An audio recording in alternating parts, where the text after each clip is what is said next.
நவீனு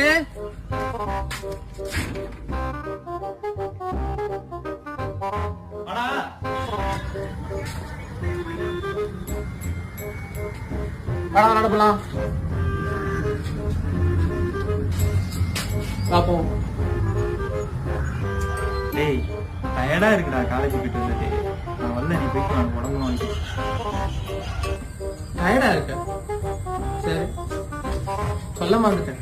ஆளோட எக்ஸ்ட்ரா நடந்துட்டேன். வாடா பாத்துக்கலாம், நீ கை கால உடஞ்சாலும் பரவாயில்ல. வாடா. ஆரம்பம் சகலகலா அபியாசம் சிறையிலெல்லாம் ஆனந்தம் நடக்க போற அன்பு கம்பம்.